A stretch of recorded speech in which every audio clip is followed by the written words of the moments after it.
kulingana na kitabu cha Mhubiri 3, nasema kwa kila jambo kuna wakati wake chini ya uso wa jua.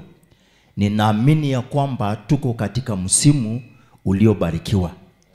Na msimu huu ambao ni mwaka huu wa 2025, ni ya katika mwezi huu, ni ya kwamba ni msimu ambapo Mungu ameshaongea ya kwamba anatupeleka katika sehemu zetu za juu. Kumbuka neno letu Habakuki 3 mstari wake wa 16. Anasema yeye Mungu ndiye Bwana, na yeye ndiye nguvu zangu, na yeye atafanya miguu yangu kuwa mepesi, ili aweze kuniendesha katika sehemu yangu ya juu. 3:19. Bwana Yesu asifiwe. So ninaamini ya kwamba kila mmoja wetu atuko katika safari ya kwenda majuu. Kwenda wapi? Majuu. Amen. Basi ninaomba watu wa media, na kuna kitu nimewapatia, nataka waniwekee picha fulani kwa hapa. Sijui kama imeshafika.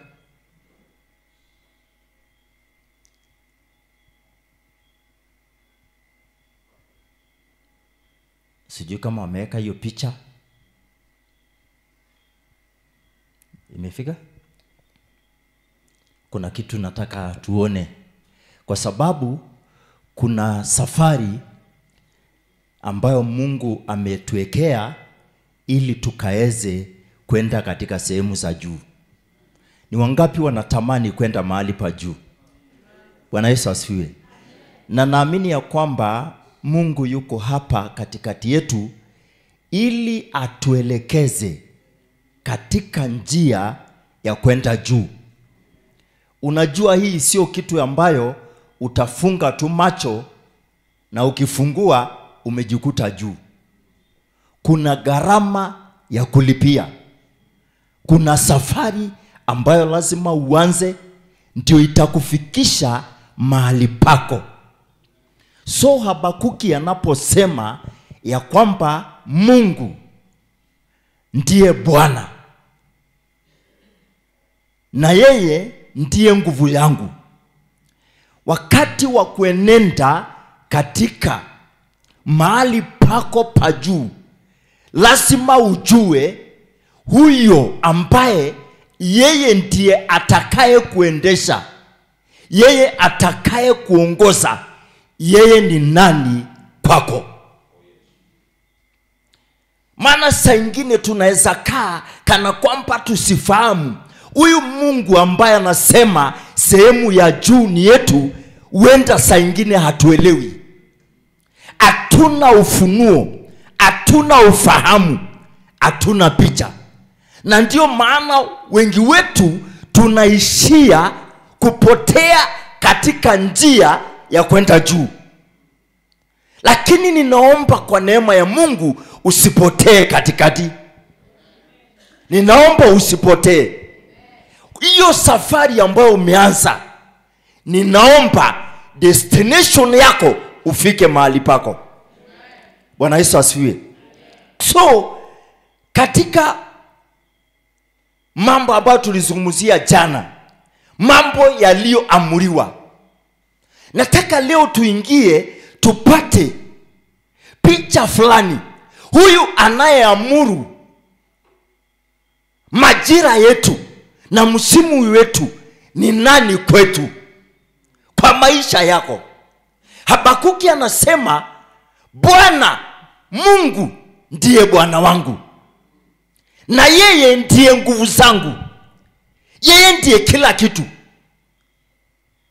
na anasema ataniendesha katika sehemu ya juu.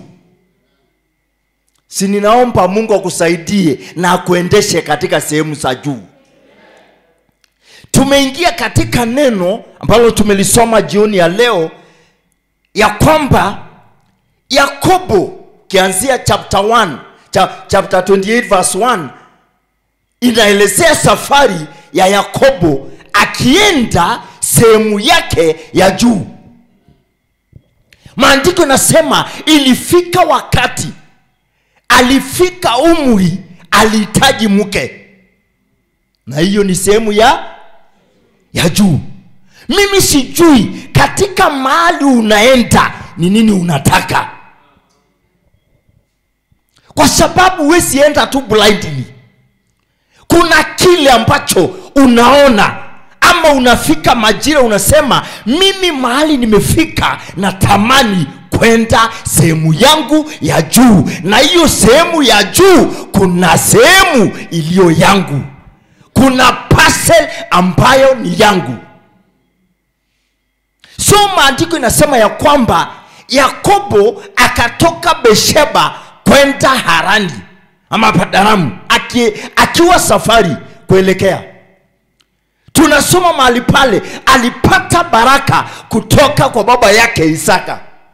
Akambariki, akamwambia inuka, enenda katika nyumba ya Labani ambaye ni mjomba wako, ndugu ya mama yako, maana pale utapata kilicho chako. Mungu anaposema ni sehemu yetu ya juu. Asante, ndio hii. Hiyo picha ndio nilikuwa nangojea. Hapo Yakobo alifika mahali fulani. Na maandiko nasema alipofika mahali fulani katika safari, maandiko nasema jua lilitua na giza ikaingia. Hakufika, lakini alikuwa katikati ya safari. Na leo hii nina ujumbe moja kuhusu kila moja, maana katika safari ya maisha kuna ngazi Mungu anatuwekea kila moja wetu.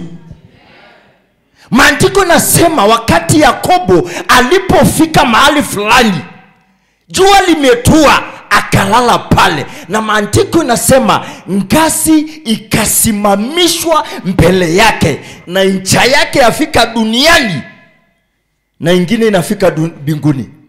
Na tazama, maandiko nasema akaona malaika wanapanda na kuteremuka. Mimi nimebadilisha kidogo ujumbe wangu wa hii ngazi.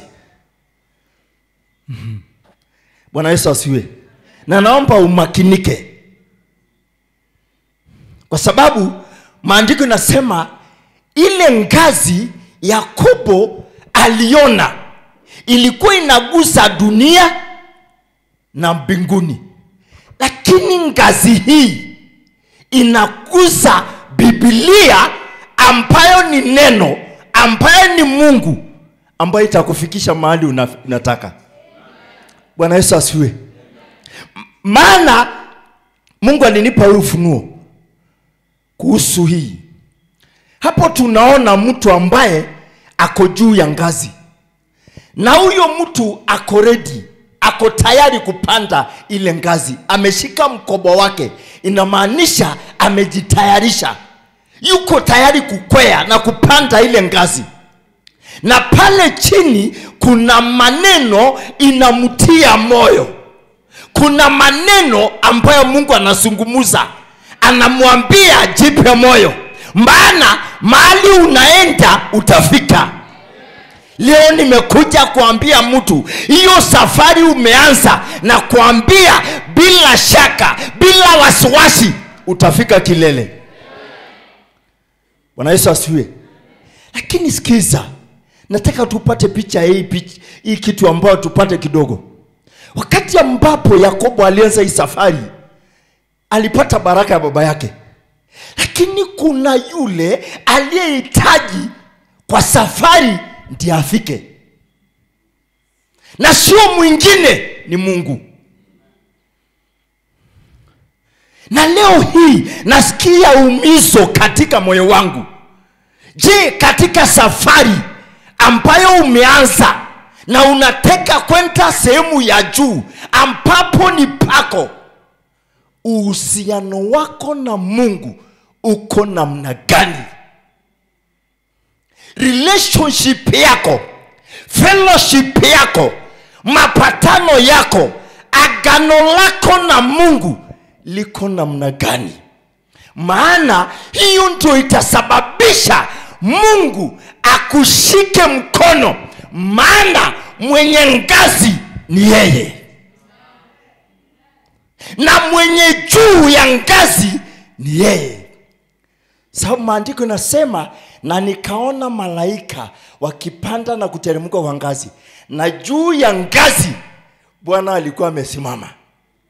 Inamaanisha Mungu anakutazama, anakuambia, mwanangu, jipe moyo, maana utafika mahali nilipo.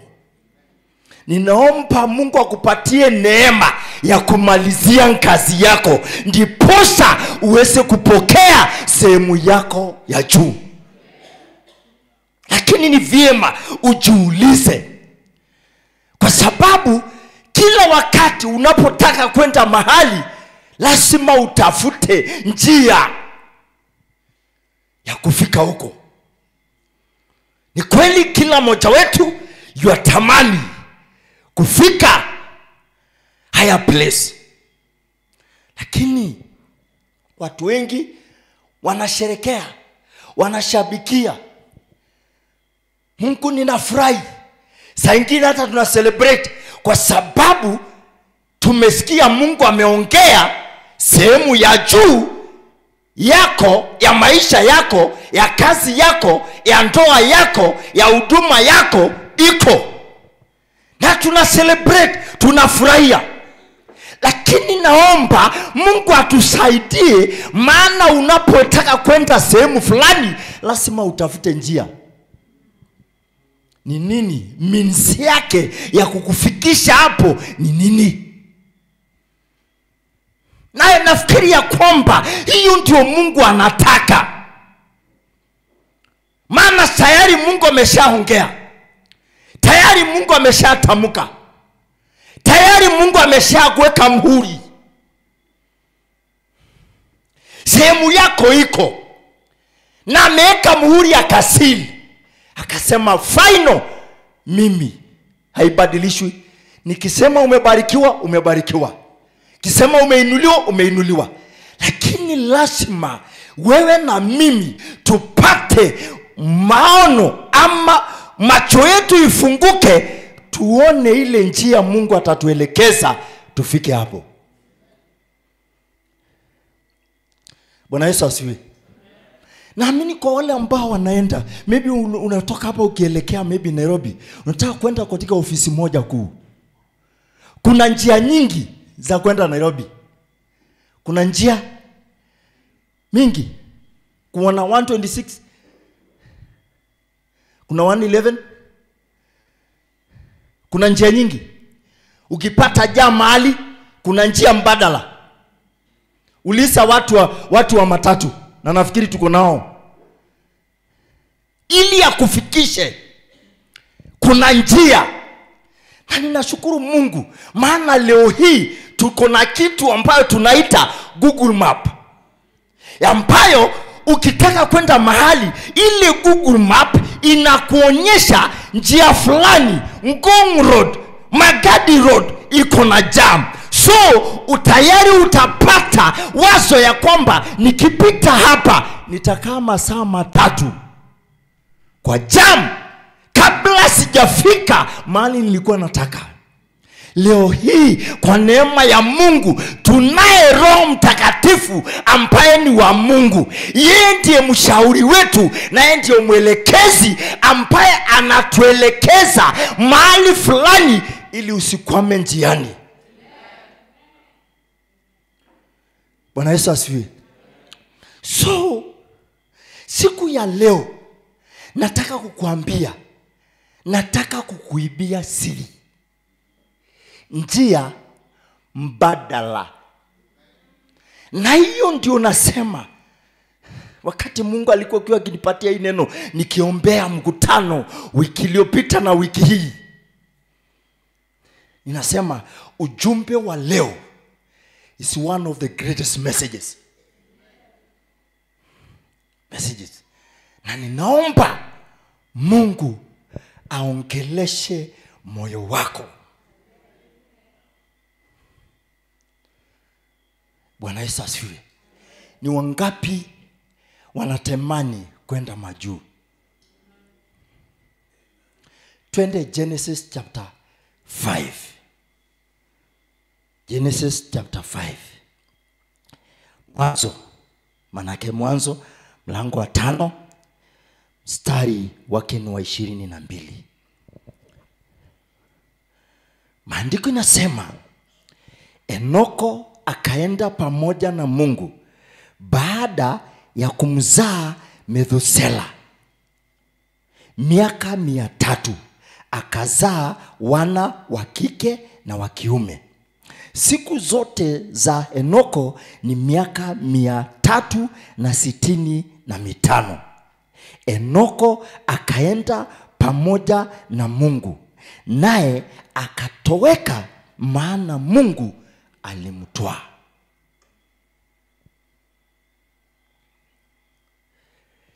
Nataka unisikize. Nataka kukuambia kuna njia rahisi ya kukufikisha mahali unatamani, mahali pa juu. Maandiko inasema huyu Enoko ama Enoko akatembea pamoja na Mungu baada ya kuzaa wana Methusela. Methusela alikuwa mtoto wake mkubwa ambaye hajaishi mwanadamu, ambaye alibreak record. Alizaliwa na Enoko. So na akarudi tena akazaa wana wa kike na wa kiume, akaishi miaka 365.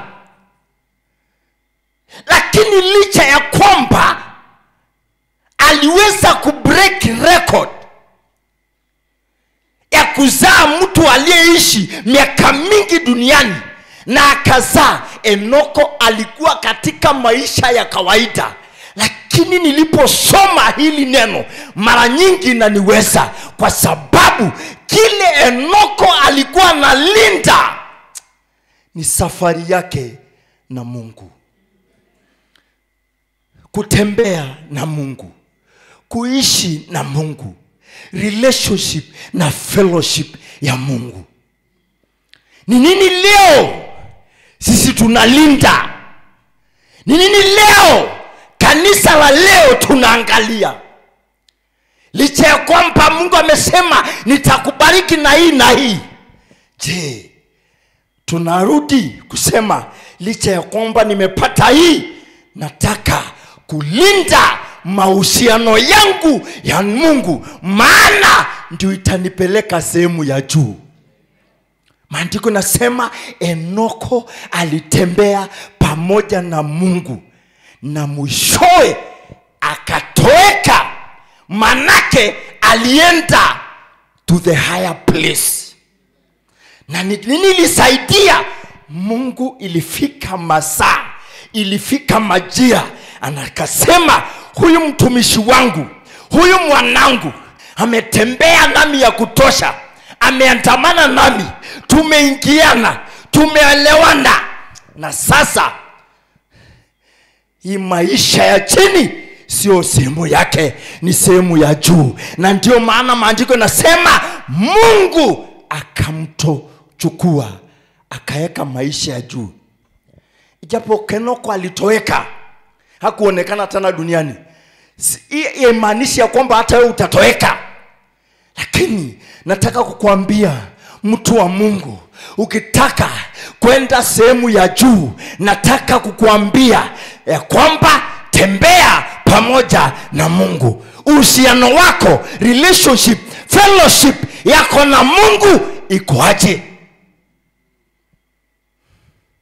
Na hiyo ndio Mungu alitaka hata alipoumba mtu wa kwanza, Adam. Nataka unisikize leo.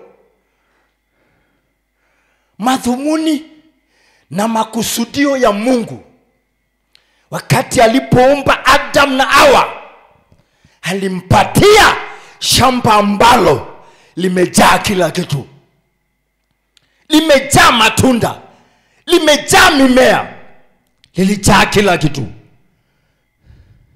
Maandiko nasema katika shamba la Edeni, katika kila kona Mungu alifungulia mifereji, mito ikapita katikati ya Edeni, ya kwamba hawakupungukiwa.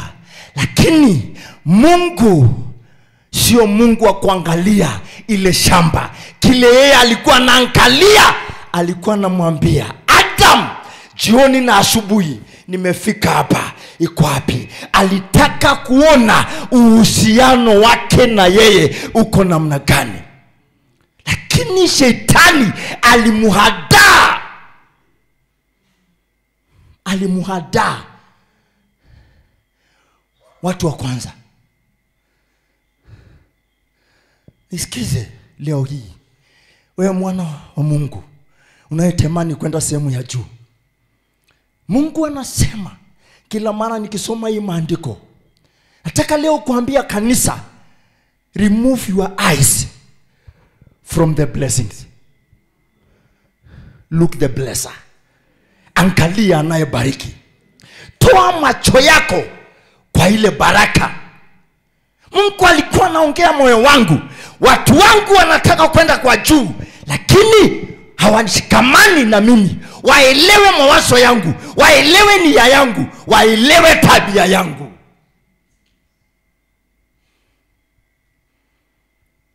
Tabia ya Mungu ni nini anataka?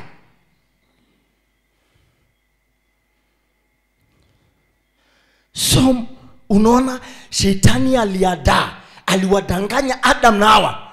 Wao waliconcentrate na matunda ya shamba, na Mungu alikuwa anataka waconcentrate na uhusiano wao kwa wao. Usiku wa leo nataka kuambia, kunaye Mungu ambaye anataka kukupatia lift ya kukupeleka mahali pa juu. Lakini anauliza, uhusiano wako na mimi uko aje? Je, tunaambatana pamoja? Tunatembea pamoja? Tunafikiri pamoja? Andiko nasema nini katika Amos? Wawili hawezi tembea pamoja kama hawajaelewana.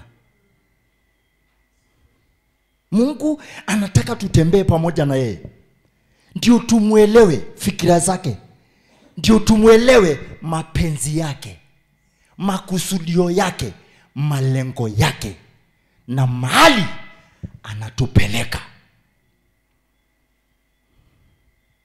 So jioni ya leo Mungu anataka, nisikize, arejeshe kwa upya uhusiano wake na wateule. Kuna watu wanatamani kwenda katika mahali pa juu, lakini lazima uwe na uhusiano mwema na Mungu. 2 Samueli wa pili mlango wa 5 mstari wa 10. Kila mmoja wetu ako katika safari akienda majuu, na ninaomba ufike majuu yako. Nasema nini? Naye Daudi akazidi kuwa mkuu, kwa maana Bwana Mungu wa majeshi alikuwa pamoja na yeye. Wapendwa, hakuna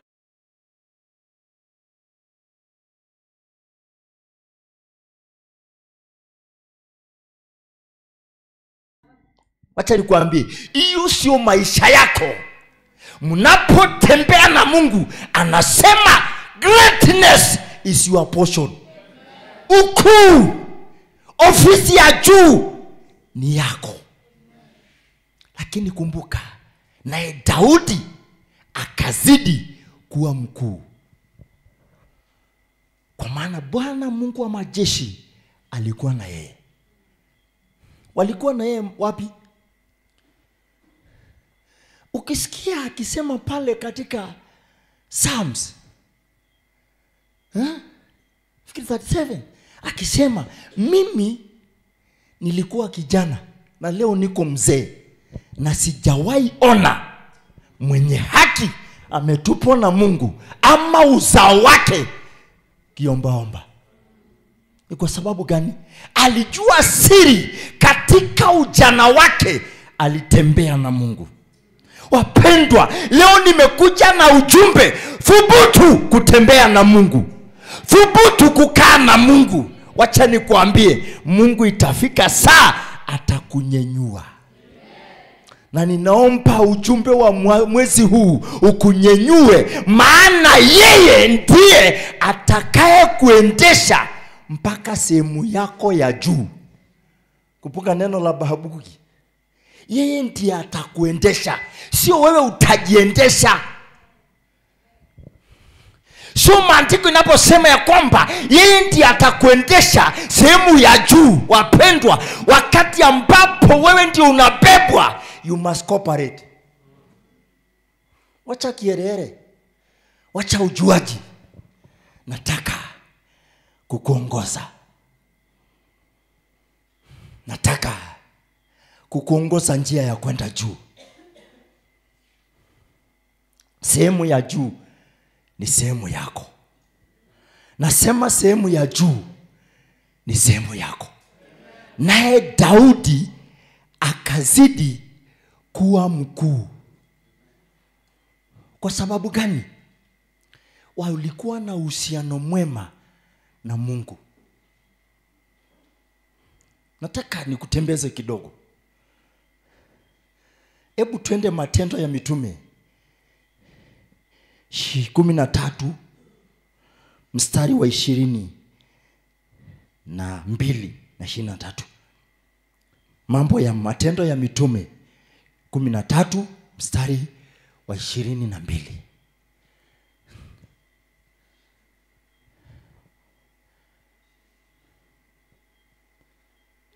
Ndio hii 22 verse 22.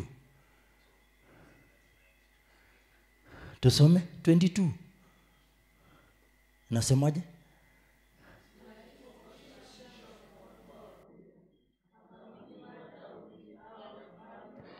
Akainua Daudi awe nini? Ninaomba Mungu aone ya kwamba wewe unampendeza, na ninaomba akuinue. Akuinue. Akuinue. Sio sisi tunajiinua, kuna yule anayetuinua. Baada ya Mungu kuona roho ya Daudi, akasema no way, huyu lazima nimuinue, maana uhusiano wake na mimi inanipendeza. Tuendelee. Kumuinua Daudi awe mfalme.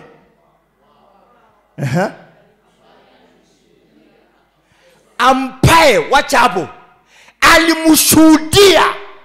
Si ninaomba leo Mungu ashuhudie roho yako, ashuhudie maisha yako, ashuhudie kwamba huyu mtu hachezi na mimi, huyu mtu sio munafiki, huyu mtu ananipenda. Naye akashuhudia akisema nini? Nimemwona Daudi mwana wa Yese. Amen. Mtu ambaye nimemwona mwana wa Yese, na nimeshuhudia, nimepima, nimemwangalia, nimemtazama, nimemfuata, tumetembea na yeye. Wapendwa, wakati mnatembea na Mungu, inaenda mpaka Mungu anakufahamu. Mungu anajua njia zako na fikra zako. Anajua vile unampendaga, unajua vile umejitolea. Unajua saa ingine wetu tunaomba maombi, lakini Mungu akikuweka katika ratili, anaona wewe bado hujapita mtihani. So hata akikupeleka mahali pa juu, anasema huyu ataniangusha. Huyu atafanya nini? Asante. Leo sihubiri ile neno mtasema amen sana. Bishop wangu naomba tu radhi. Najua watu wengi kuna ujumbe ambao ukitaka watu washabikie, waambie mtabarikiwa. Mnaona wengine watasimama hata juu ya viti. Lakini naomba leo hii Mungu amulike moyo wako. Maandiko nasema nilishuhudia huyu, na kwa sababu hiyo nikamuinua. Tumalize.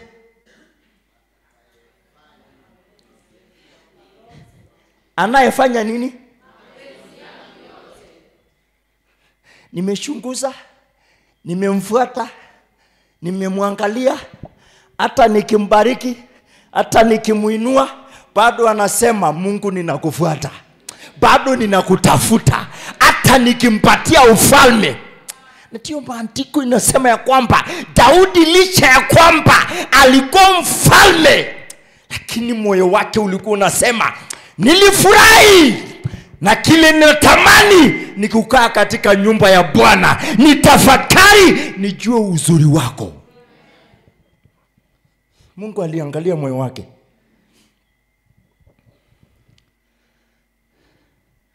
So Mungu anaweza shuhudia nini kukuhusu? Akikufuata, akikuangalia, ni nini Mungu ataona? Hii life, huyu jamaa sio yake, wacha nimuinue. Buweka 23.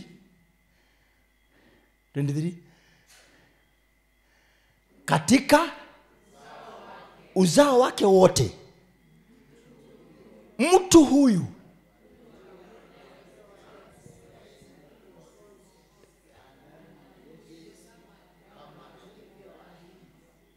angalia, sikize please church, tudumishe mahusiano yetu na Mungu. Maana tukidumisha, Mungu anapenyeza macho yake zaidi ya maisha yako. Hapa aliona Daudi, akaona kizazi, kwa sababu ya mahusiano. Ni nini Mungu ataona kwako? Ni nini? Mahusiano yako na wewe. Alifika alisema huyu jamaa nimemshuhudia, so kuanzia hapa nitampatia lift, nitampatia elevator. Majira yake imefika, kwa sababu alimpendeza Mungu. Maana Mungu alishuhudia na akaona roho yake ya kwamba anafanya mapenzi ya Mungu. Wapendwa, zaidi ya sisi kuitwa wa Kristo walokole, hakuna mtu anajua roho yako, mpaka pastor wako hajui. Lakini kuna Mungu ambaye anakujua, anajua tabia yako na njia zako. Je, zinashikamana na huyu Mungu? 2 Samuel chapter 7. Samueli wa pili mlango wa 7. Tulisoma 5, twende 7 mstari wa 8. Ninaona siku ya mtu kuinuliwa ndio hii. Na ninakupatia leo ngazi ya bure. Rukia. Haujasikia? Nimesema rukia hiyo ngazi. Na hii ngazi na ni uhusiano wako na Mungu. Wacha nikuambie, hiyo ndio ladder. Rukia.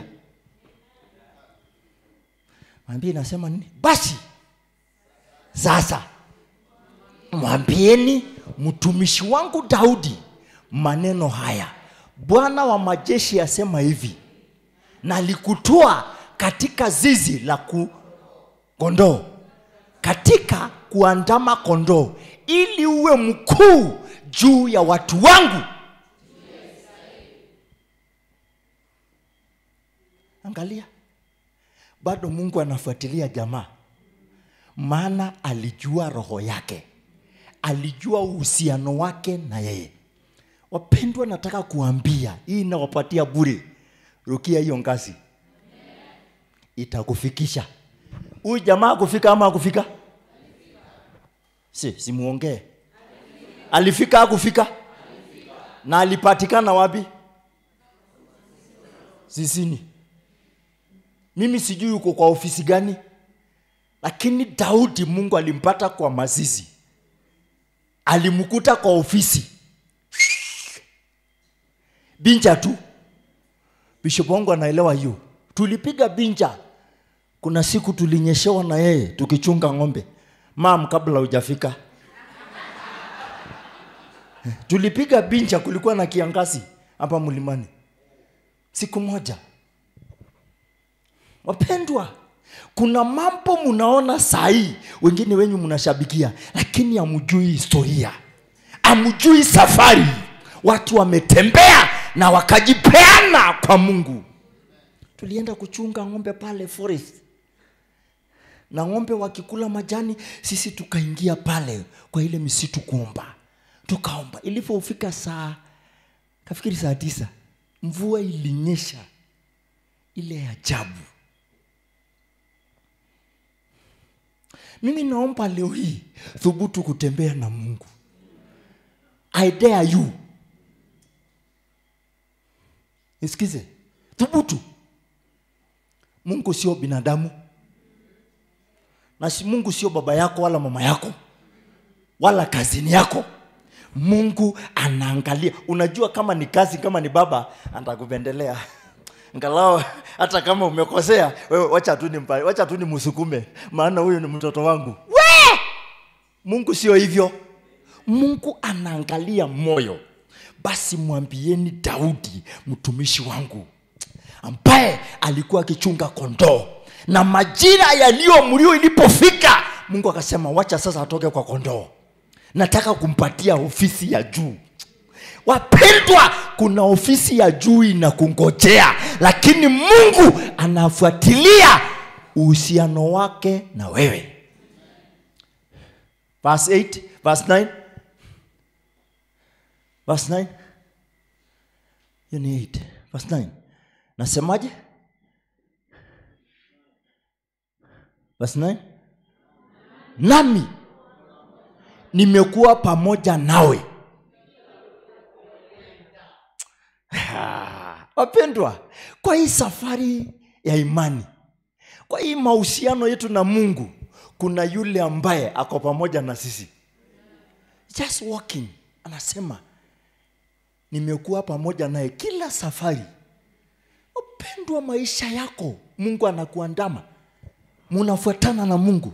Nilikuandama kila uliko kwenda.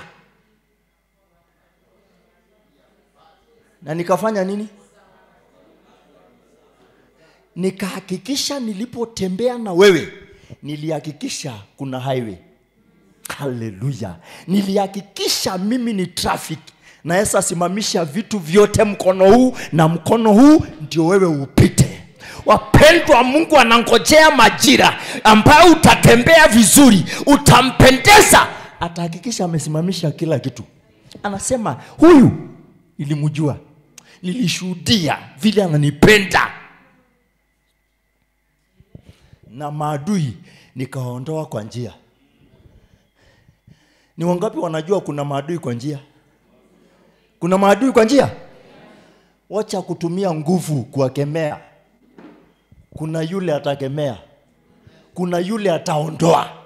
Nilimwambia niliondoa mbele yako, nami nikakufanyia jina. Sio jina ya mzee wa kijiji, na sio ya chief. Sorry chief.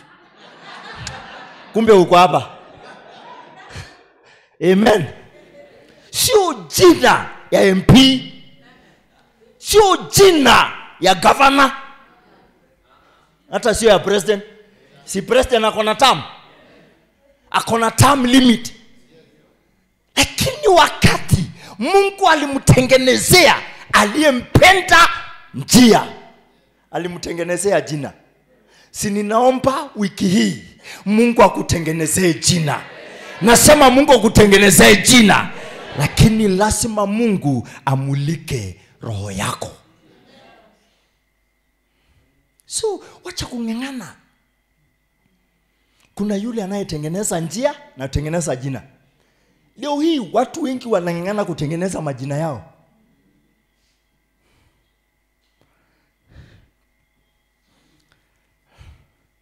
Sinaomba tu kusema hii.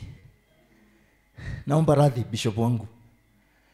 Najua saa hii Mungu amekupatia wana kila mahali. Lakini wacha niongee na hao wana. Najua wengine wako hapa wamekuta hii utukufu. Lakini kuna jana. Kuna safari Mungu alishuhudia. Ndio mambo mengine unaona ikifanyika hapa. Wapendwa, kuna watu walijiunganisha na Mungu na hawakucompromise. Ni wangapi wamecompromise njiani? Ni wangapi?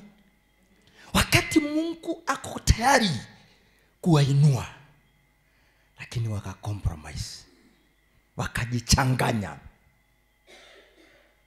Leo hii watu wengi, ndio maana Sulemani akasema wengine kufanya dhambi ni mchezo. Wapendwa, acha niwaambie, leo hii na kuibia siri, dandia hii ngazi ya uhusiano wako na Mungu. Hiyo ngazi Mungu atakulift. Kumbuka ile ngazi tuliona, Mungu ako juu ya ngazi na anakunyenyua. Ninaomba mkono wa Mungu kushike na ukunyenyue katika jina la Yesu. Bwana Yesu asifiwe. 1 Samuel chapter 13. Samueli wa kwanza 13 mstari wa 14. Ninaomba Mungu leo akufuatilie ndio upate ngazi. Nasema nini?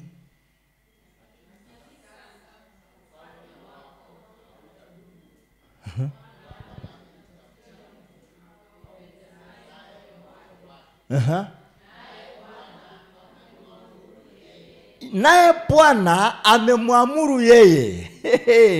Wapendwa, kuna mtu ambaye Mungu akiona roho yake anatoa command. Ninaomba wiki hii Mungu atoe amri kwa sababu umempendeza. Ametoa amri, tumalize.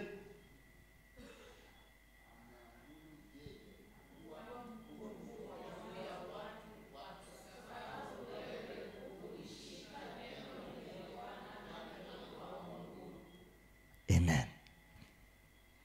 Kumbuka Mungu anaongea na watu wawili hapa. Sauli na Daudi. Ilifika mahali Sauli alicheza. Mimi nakuombea kwa neema na rehema za Mungu usicheze kwenye njia yako ya kupanda. Huyu jamaa alipata nafasi kwa mfalme wa kwanza wa Israeli. Lakini katika njia yake ya kwenda kwa ukuu alicheza. Maana hakushika maagizo na yale Mungu alimwagiza. Na Mungu akasema, huyu ondoka sasa, maana nimepata mtu anayependeza moyo wangu. Nimepata mtu.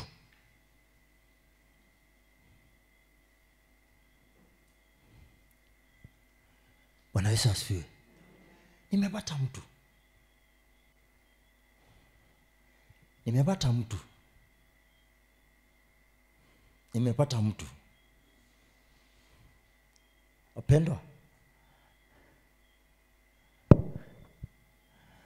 kuna watu Mungu anawatafuta mpaka atawaweka katika njia ya ukuu. Watu waliojitolea kusimamisha mahusiano yake na Mungu bila kucheza.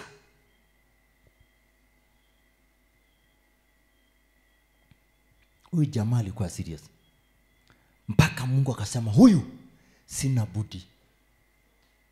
Na ukisikia amemtengenezea jina la wakuu. Jina la wakuu.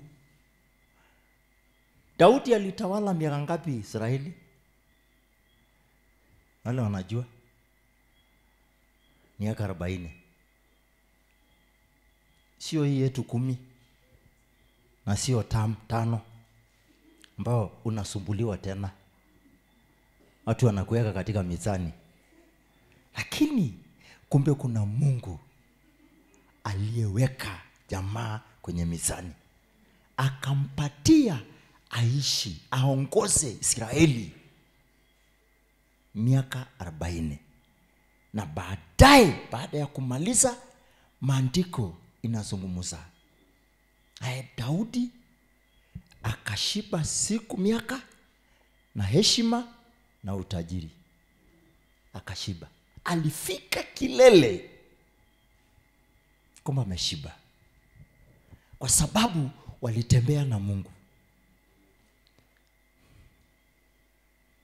Nataka kusema kwa kanisa,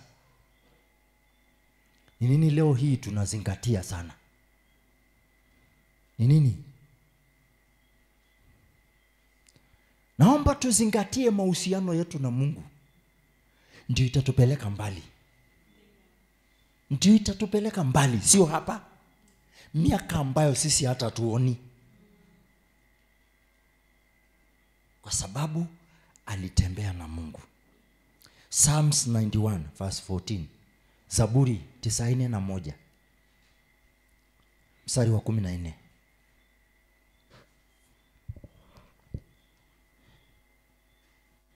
Nasemaje?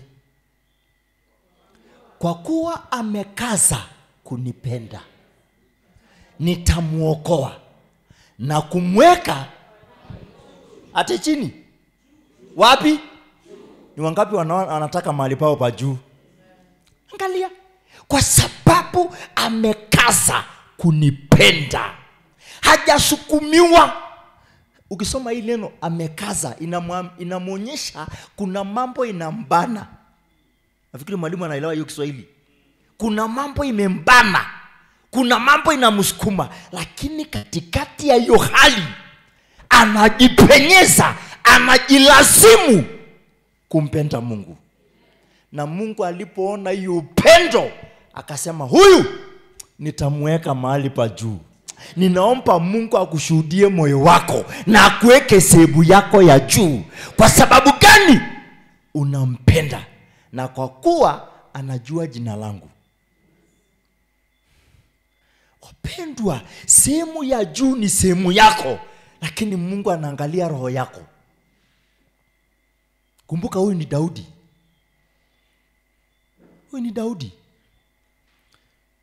15 mstari wa 15. Bado Mungu anafuatilia Daudi. Na kwa siku nyingi ataniita nami nitamuitikia. Nitakuwa pamoja naye taabuni na nitamuokoa na kumtukuza. Naomba Mungu atukuze katikati ya shida, katikati ya matatizo. Mungu anaona moyo wako, anasema atakutukuza, atakuinua, maana aliona vile mnatembea na yeye. Alia, ataniita nami tamuitikia, takuwa pamoja naye taabuni, nitamuokoa na kumweka mahali pa juu. Ni wangapi wanasema Mungu niweke mahali pa juu? Hiyo iko, kuna hiyo ombi. Lakini nataka at the back of your mind ujue Mungu anaangalia maisha yako, anaangalia uhusiano wako na yeye. Anasema nitamtukuza. Kutukuzwa ni kuweko juu. Ninaomba kwa msimu huu, mwezi wa 6, Mungu aone majira yako imefika, saa imefika, wakati umefika, unaenda kutukuzwa. Unajua ukitukuzwa, unatukuzwa hata mbele ya maadui waliokunyanyasa, waliokuonea. Bwana Yesu asifiwe. Unajua kwa nini Mordekai alitukuzwa? faili yake ilipatikana kwa kile alichofanya kuhusu mfalme siku moja. Wapendwa, faili yako na yangu iko katika meza ya Mungu. Na je, Mungu akipekua ataona nini ndani? Maandiko inasema Mathayo 5:8, heri wenye moyo safi, maana watamuona Mungu. Meza ya Mungu iko na faili yako. So usilete mchezo. 16 tumalizie hapo. 16, kwa siku nyingi nitamshibisha, nami nitamuonyesha wokovu wangu. Ni wangapi wanasema Mungu nionyeshe wokovu wangu? Sasa hii sio wokovu ile ya kuokoka. Nitamuonyesha wema wangu. Wokovu ni wema wa Mungu. Kwa sababu alikaza kunipenda, nikamuokoa, nikamweka mahali pa juu, na akasema nitamshibisha kwa siku nyingi. So long life is your portion. Nasema maisha marefu ni yako. Nasema maisha marefu ni yako. Na mimi nitamuonyesha wokovu wangu. Yaani Mungu atakuonyesha wema wake kila mahali ulikoenda. Kwa sababu Mungu alishajua fikra zako. Mungu hana budi kukuweka juu. Ni wangapi wako desperate kusema sehemu ya juu ni yangu? Sio unaombea, you are desperate. Unalilia, unatamani Mungu akuweke. Kuna mambo Mungu lazima akumulike. Kuna watu leo hii Mungu amue tu, nisikize, naongea na kanisa. Nisikize, naongea na kanisa. Na kanisa ni kanisa kila mahali. Leo hii kuna mtu ambaye Mungu akikubariki na 1,000,000, unakuwa mteja wa nambari hiyo, hapatikani kwa sasa. Unatafuta off ama leave. Bishop anakutafuta, pastor wako anakutafuta, uonekani. Maana kuna kitu imeinua moyo wako. Kuna kitu. Hiyo ndio Mungu aliangalia kwa Daudi. Alisema huyu hata nikimbariki bado moyo wake ninaujua. So unafikiri kwa nini Mungu alikuwa anasema hivi vyote kuhusu Daudi? Mungu alishamchunguza, alishampiga darubini. Na ninaomba leo hii kwa hii mwezi Mungu akupige darubini. Akupige darubini. Wacha hii mambo tu ya kusema nataka sehemu ya juu. Naomba radhi nikisema haya. Leo hii watu wengi wako makanisani, na sio kwa sababu wanatafuta Mungu na mahusiano yake. Wako kanisani maana ni shida wanalete mbele za Mungu. Na hiyo haina shida. Ninaomba fanya mapatano yako na Mungu. Shida yako itatatuliwa. My bishop, one month ago, kule ofisi yangu, mzee mmoja alikuja, akamwaga moyo wake, mpaka analia kutoa machozi. Sema, bishop, nimekuja, nimesikia tu Mungu amenielekeza kwako. Na akaanza kulete. Miaka 14 iliyopita waliachana na mke wake na watoto, akaachwa akiwa single. Nikamwambia, hii kuna dawa. Hapa kuna dawa. Na ile dawa leo nitakupatia. Kwanza tengeneza mahusiano yako na Mungu. Wachana na mambo ya kusema niombee kwa sababu ya ile shida. Nikamwambia sikuombei. I stand by that. Nikamwambia sikuombei.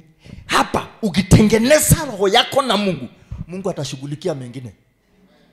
Ninashuhudia hii baba yangu mbele za Mungu. Jamaa aliokoka, the next week nakwambia alikuwa anakuja kila siku kulia mbele za Mungu. Namwambia tengeneza uhusiano wako, na nikamwambia usiombee shida yako.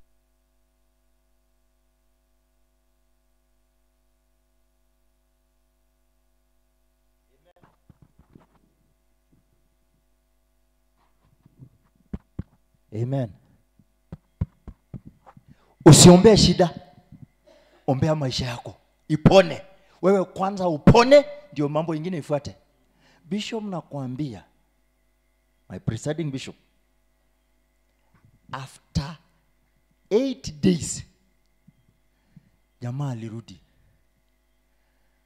akasema, kuna simu nilipokea, mke wangu ameanza kunitafuta na watoto wangu. Saa hii tunapoongea hapa wako pamoja kanisani na kwa nyumba moja, wanaishi pamoja, na sijaenda kwao kufanya counseling. Isikize Degwa, kuna mambo mengine hutafuata watu, wacha kwanza watu wafuate Mungu. Sijaenda kuwafuata na kuwafanyia counseling. Mligombania nini? Mlikosania nini? Ni nini amana? Mwambia tengeneza moyo wako. Sasa wako kanisani wanapona, wako pamoja. Si ninaomba Mungu aone roho yako, aone roho yako, ashuhudie ya kwamba you are genuine. Wacha nisome andiko la mwisho tuombe. Mahusiano yetu na Mungu. Kwa mtu ambaye anatamani kwenda sehemu ya juu, tusome Exodus 33 verse 11. Kutoka 33. Amen. Mko sawa? 33 verse. Tusome pamoja.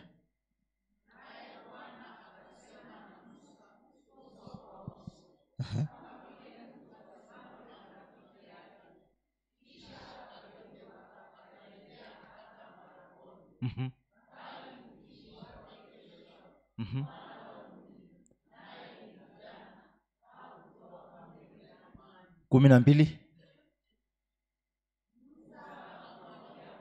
Mm-hmm.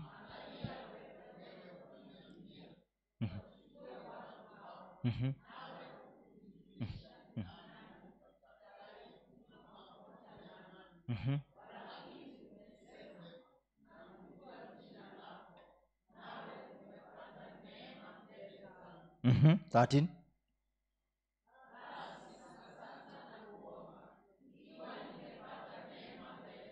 Mm-hmm. Mm-hmm. Mm-hmm. Mm-hmm. 14.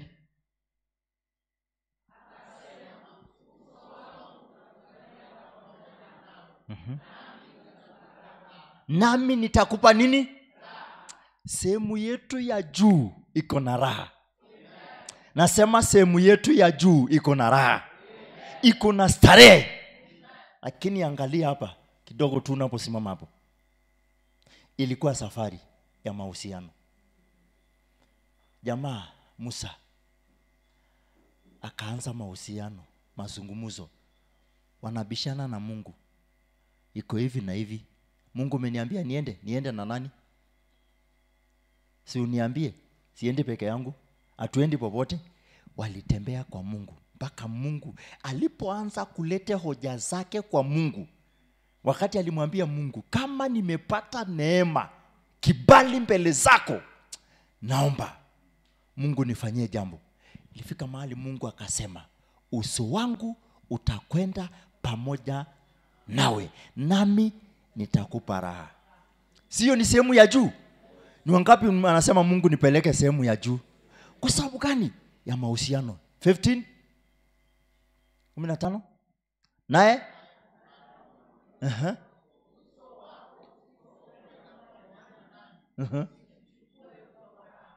So imagine Musa walielewana na Mungu, akaanza kuleta masharti. Amwambia Mungu, hapa siendi, maana sisi na wewe tunajuana. Tafadhali siendi popote, nataka kwa hii safari tuko na wewe, maana bila shaka sehemu ya juu ni sehemu yetu. 17, 16.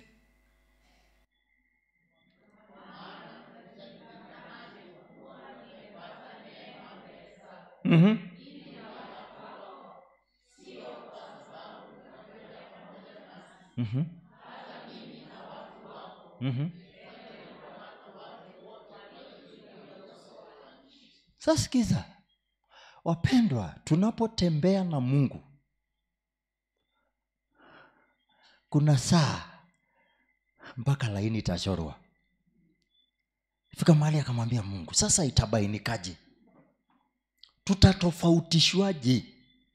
Tutabainishwaje na watu walio naishi duniani?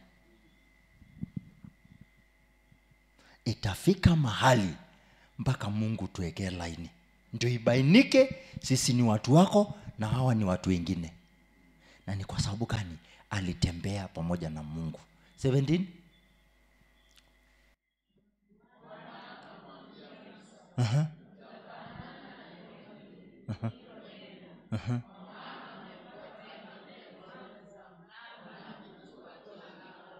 Sikia, yaani walioelewana na Mungu mpaka Mungu anamwambia nitafanya yote kile umesema. Ni mara ngapi wapendwa, kuna mambo mengi umepeleka mlimani, umewahi kuja na hakikisho Mungu amesema ama Mungu akutokee? Na sio kwa sababu umeomba 40 days ama siku 100. Ni kwa sababu Mungu amejua moyo wako. Amemjua Musa vizuri, akasema huyu nitafanya yote ambayo umesema.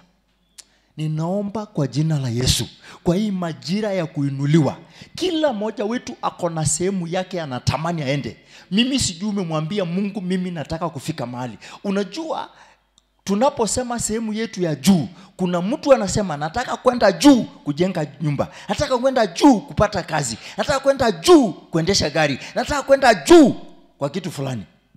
Nitafanya yote uliyosema. Si ninaomba Mungu akufanyie yote uliyomwambia hata kwa siri. 18. Bado Musa anyamazi, yaani aliona conversation yake na Mungu iko sawa, akaendelea akasema, nakusihi unionyeshe utukufu wako. I beseech you, show me your glory. Mungu, vile tumeongea, yaani ilifika mahali sasa akasema, hapa Mungu, sasa nionyeshe utukufu wako. Yaani nataka kukuona vile unakuaga. Hebu sikia 19. Tusome.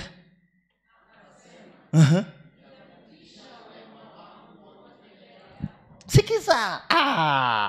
Umeomba, umesema, sasa nataka kupitisha wema wangu. Nataka kukuonyesha wema wangu. Nataka kukuonyesha uzuri wangu.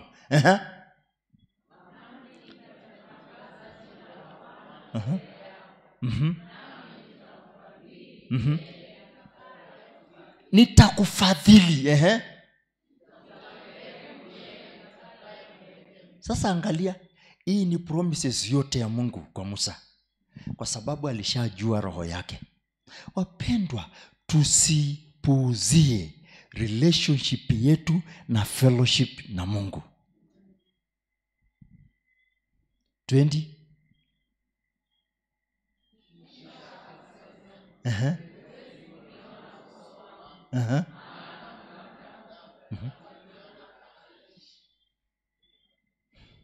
Angalia.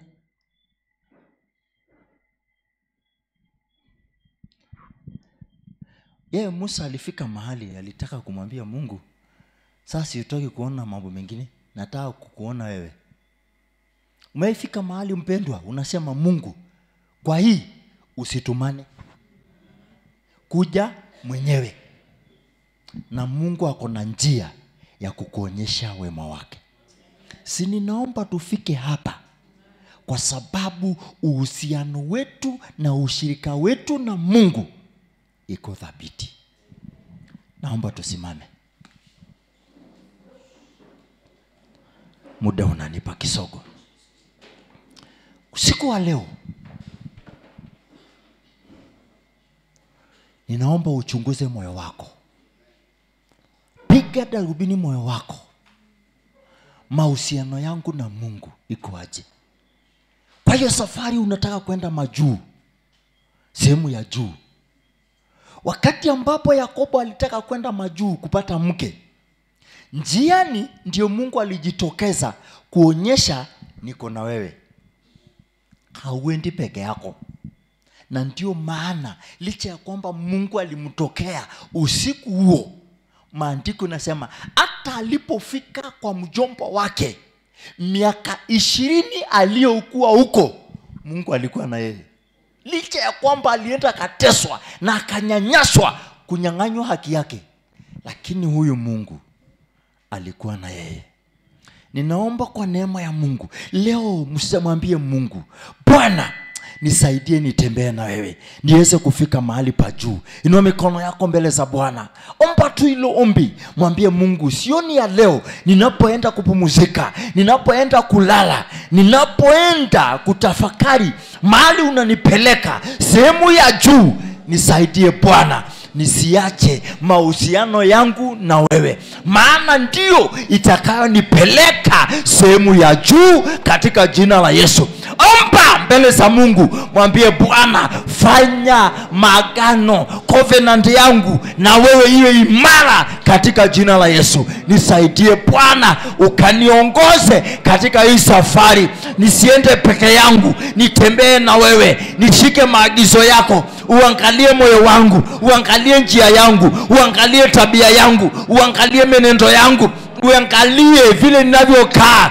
Daudi akasema katika Zaburi 26, Mungu chunguza moyo wangu, uniangalie kama mahali nimeketi, mahali nimesimama, mahali nimetembea, kama nimekanyanga mahali pasipofaa. Bwana unimulike, unichunguze. Mwambie Bwana usiku wa leo katika jina la Yesu, tazama moyo wangu, tazama maisha yangu katika jina la Yesu. Maana mahusiano yako na Mungu ndio itakupeleka sehemu ya juu, mahali unatamani katika jina la Yesu. Aliposema juu ya Daudi, kwa sababu amekaza kunipenda, nami nitamuokoa na nitamtukuza, nitamweka mahali pa juu. Leo natangaza kwa ajili ya uhusiano wako na Mungu, Mungu aone haki, Mungu apate njia katika jina la Yesu. Haleluya, haleluya, haleluya. Ni kweli tunatamani Mungu atuweke sehemu ya juu, lakini Mungu anaangalia mahusiano yetu na yeye.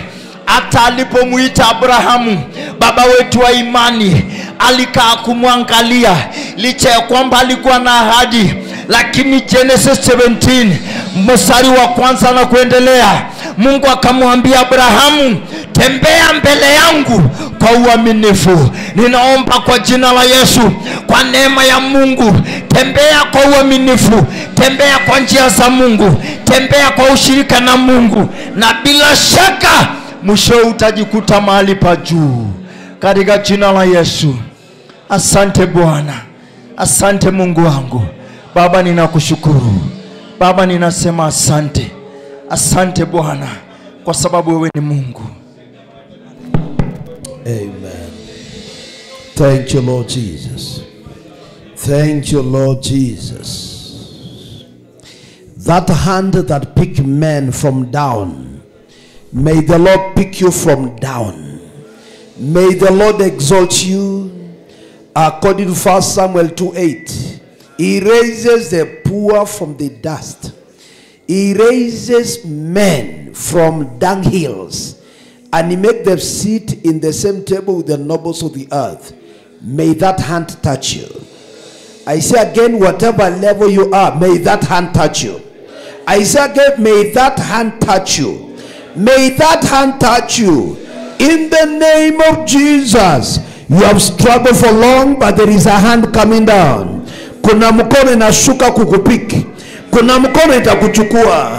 Nasema kuna mkono itashuka kukunyanyua katika jina la Yesu. Inua hiyo mkono juu, Bwana shike hiyo mkono in the name of Jesus. Hata mtu ambaye ako katika shimo lazima cooperate. Lazima Joseph cooperate, atoke kwa shimo, aendelee kwenda juu. Cooperate today. Mwambie Bwana, niko hapa, shika mkono wangu. Niko chini kiasi, niko chini katika mapato, niko chini katika biashara, kuna kitu iko chini. Mwambie Bwana kushika mkono hiyo na akutoe kwa hali fulani ambayo ni changamoto, changamoto. Kama hali ya changamoto huko, leo nasikia kuomba na mtu ambaye ako katika level fulani, ambaye anainua mkono ya imani na kusema, Bwana nishike, nitoe kwa hali fulani ya madharau, nitoe kwa hali fulani ya madeni, nitoe katika hali fulani ambayo nimeenda chini katika biashara. Tangu corona sijaipiki vizuri, lakini katika 3 days on impact nishike mkono nitoe katika hali fulani. Siwezi kulipa nyumba, siwezi kusomesha watu, niko katika hali fulani. Leo nasikia katika usiku wa leo kuna mtu atashika mkono kama Joseph. Utatolewa katika shimo. Nasema utatolewa. Nasema utatolewa katika jela fulani in the name of Jesus. Kama ni wewe, kwa imani tembea mbele, sema Bwana nishike mkono nitoe katika hali fulani niko. Kama ni wewe uko katika hali fulani ya chini na unataka mkono ushikwe kama Joseph. Joseph alikuwa na mtoto kama wewe, alikuwa na maono kama wewe, lakini alikuwa amewekwa chini na hali fulani. Kuna roho imekuweka chini na leo unataka utoke katika chini. Unataka kulipa kitu na shindwa, unataka kufanya kitu na shindwa, lakini leo nasikia Bwana kiniambia kwamba kuna mtu atashikwa mkono katika shimo fulani. Uko katika shimo ya hitaji, uko katika shimo ya hitaji, leo utashikwa mkono. Natangaza katika jina la Yesu, inua hiyo mkono juu ukiwa hapa kwa madhabahu in the name of Jesus. Nasema Bwana kushika mkono, akutoe katika hiyo hali. Nasema akutoe kwa nyumba ya mabati, nasema akutoe kwa rendo, nasema akutoe kwa madeni, nasema akutoe katika hali fulani. Bwana atakushika mkono wa kulia na atakutoa. Atakushika mkono wa kulia na atakunyanyua. Atakushika mkono wa kulia na atakunyanyua. Atakushika na atakuinua. Atakushika na atakuinua. Atakushika na atakuinua. Atakushika na atakuinua. Nasema Bwana kushike mkono na akutoe katika hali hiyo. Akutoe katika hali hiyo. Akutoe katika hali hiyo. Akutoe katika hali hiyo. Akutoe katika hali hiyo. Akutoe katika, kuna hali unatolewa. Unatolewa katika hali fulani. Kuna hali unatolewa. Kuna hali unatolewa. Kuna hali unatolewa. Kijana, kuna hali fulani ambao unatolewa. Unatolewa kwa hali fulani. Nasema kuna mtu anatolewa. Nasema kuna mtu anatolewa kwa hali fulani. Bwana akutoe kwa hiyo hali. Nasema Bwana akutoe kwa hiyo hali. Toka kwa hiyo hali. Nasema tena toka kwa hiyo hali. Are we together? Mungu akutoe na atakufanya kama Daudi. Amemtoa kwa mbuzi. Unasikia? Psalm 78 verse 70, ametoa kwa mbuzi na akatoa. Mwingine akatoa kwa shimo. Wapendwa, Mungu anatoa watu sehemu tofauti.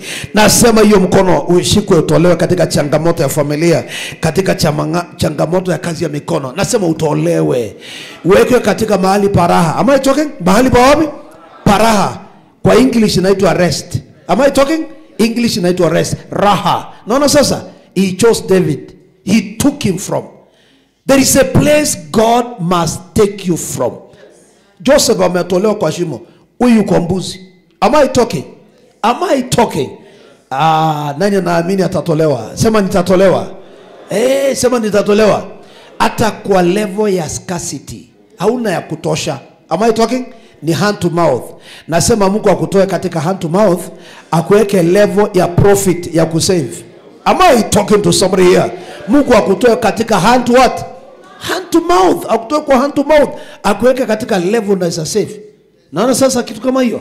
Mungu akusaidie. Mungu akutoe. na akuweke mahali. Anakupenda kama vile alipenda Daudi. By virtue of rebirth, by virtue of being a child of God, you are adopted by heaven. And now you are beloved like David. Am I talking? And God will just pick you up na akuweke katika mahali pa heshima. Pokea hiyo heshima yako. Amen. Sikia, tukiendelea na 30 days of impact, kuna kitu nilikuwa napata. One, Mungu si Mungu harakaga kuja. Ukisoma katika maandiko nasema, and when he stayed 7 days in the presence of God, God came and said to him. So Mungu hana haraka ya kuja. God can come in the 3rd week and he can come in the 4th week. Lakini ataona vile umeendelea. 40th day ndiye anakuja. 21st day ya Daniel anakuja at the 21st day. In fact, hakuwa anafika 21. Alikuwa anaenda any day. Lakini Mungu alikuja at which day? 21st day. Siku ya 21 ndio Mungu alikuja. May the Lord come before you finish 30. Mungu akuje before 30 days. Ni wangapi wanaamini Mungu anakuja before 30 days? Because you have been in the presence of the Lord. Before the 30 days, God will come. Kindly package your love offering to our God. Package a love offering. Amen. Let's package our love offering to our God. Amen. Let's package our love offering. Amen. Let's package our love offering to our God. Yule anataka bahasha. Amen. Ushers, let's be kindly active. Unakimbia unaanza na mbele. Ushers, make sure ever unaanza na mbele kabisa. Unakuja unasimama hapa. Ndio unaona mtu akiinua mkono. Ushers, muelewi maneno. Protocol must be like that. You must come in front. Alafu uende namna hii. Usianze katikati na usipeana bahasha nyuma. Inapeanwa mbele. Amen. Shika simu yako. Ndio hiyo namba 247247 805335. Hata wale wanatazama online 247247 805335. Amina. I hope that number is visible. Kwa wale ambao wako online, is the number visible on screen? Is that okay? That number on screen. Weka hiyo number. That number on screen. Make sure that you use that number. Na uone carefully usimistake.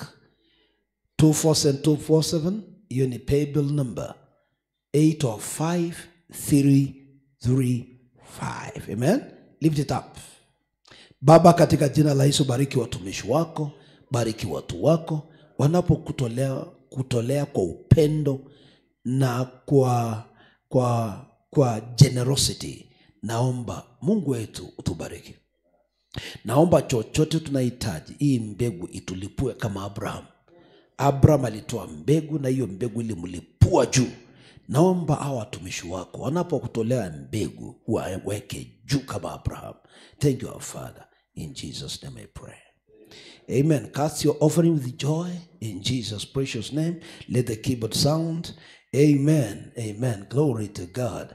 Nancy kuja mbele, shika microphone wanapotoa sadaka. Amen. Nancy uko area? Njoo mbele tu.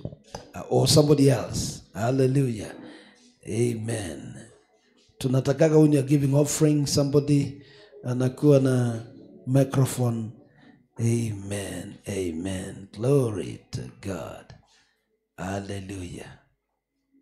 Amen. Na kwa sababu umechelewa kidogo na tumemaliza, asanteni. Umechelewa kidogo. Don't mind. Tomorrow make sure that you are quick. Can we share the goodness? Tusimame kwa sababu ya time so that we can go. Tuje mapema kesho. Kesho usisahau kuleta rafiki. In Jesus' name. Leta rafiki kesho. Wacha tumalize wiki hii ya neema kubwa. Amen. Are we together? Let's share the goodness. Utasalimia watu kama watatu. Surely goodness and mercy shall follow us all the days of our life. We shall dwell in the house of the Lord forever and ever. Shalom. Kumbuka ni viongozi wote wanatakikana delegate your work. Leaders in Goshenland na wataka kesho katika leadership. So njoo tubarikiwe pamoja. All leaders, pastors, spouses, leaders of departments, every leader kuja kesho katika mafundisho. God bless you.